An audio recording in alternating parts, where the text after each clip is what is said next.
તમે અહીંયા ઉભા રહીને જોશો ને તો તમને એક કુવા જેવું લાગશે, પણ એ એક કુવો નથી. તમે થોડા આગા જઈને જોશો ને તો એ મંદિર છે. મંદિર પણ એ ઊંધું મંદિર. આ જમીનની અંદર બનાવેલું એક અદ્ભુત મંદિર છે. તો આ મંદિર કોણે બનાવ્યું અને શું કામ બનાવ્યું, ચાલો આપણે જાણ્યું આ વિડીયોમાં. ગુજરાત સાલ 1062 રેગિસ્તાનમાં સરસ્વતી નદી ધીમે ધીમે સુકાવા લાગી. અહીંયા સોનાની નહીં પણ પાણીની કિંમત હતી. ગરમીમાં આખું શહેર પાણીથી તડપતું હતું. ત્યાં અનહિલવાડા રાજા ભીમદેવ તેમની પત્નીએ તેમના પતિની યાદમાં એક વાવડીનું નિર્માણ કર્યું. બહેતરીન કલાકારીમાં આવે છે, તેને જ કહેવાય છે રાનીની વાવ. લેકિન આને કઈ રીતે બનાવ્યું તેની માટે બે તકનીક યુઝ કરી હતી. પહેલી ટેકનિક નેગેટિવ ટેકનિક, જેમાં 65,000 મીટી ખોદીને કાઢી હતી. બીજી ટેકનિક જે પોઝિટિવ ટેકનિક, જે નીચેથી ઇમારત લઈને ઉપર સુધી ઊભી કરી. આ ઇમારત 210 ફૂટ લાંબી, 65 ફૂટ પહોળી અને 90 ફૂટ ઊંડી કરેલી છે. સામાન્ય મંદિરમાં સીડી નીચેથી ઉપર જાય છે, પણ આ મંદિરમાં ઉપરથી નીચે આવે છે.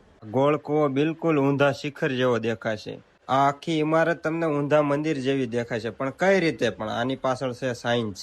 252 આ થંભ ઉપર ઊભી છે આ 7 માળની ઇમારત. જમીનની નીચે રહેવાનું કારણ પાણી ત્યાં ઠંડુ રહેતું હતું. એટલા માટે આ જગ્યા ફક્ત પાણીની સ્ત્રોત નહોતી, પણ લોકો માટે એક ઠંડક ભર્યું જાહેર મિલન સ્થળ હતું. આ 11મી સદીની વોટર સિસ્ટમ હતી ને અહીંયા 500 થી વધારે મોટી મૂર્તિઓ છે. ભગવાન વિષ્ણુ, મહાદેવ અને બીજા દેવી દેવતાઓ અનગિનત છે આ મૂર્તિઓમાં. આમાં એક હેરાન કરવાની વાત છે કે આ પથ્થરમાં સિમેન્ટ નાખવામાં નથી, બધા લાકડાના સહારે ઉભા રહ્યાના 600 વર્ષ સુધી દટાયેલું રહ્યું. અંગ્રેજોને 1940માં આની ખુદાઈ કામ શરૂ કરી અને 1986માં આનું રેસ્ટોરેશન છું. ભારતીય હોવાનું ગર્વ હોવું જોઈએ. 2014માં વર્લ્ડ હેરિટેજ ઘોષિત કિયા ગયા.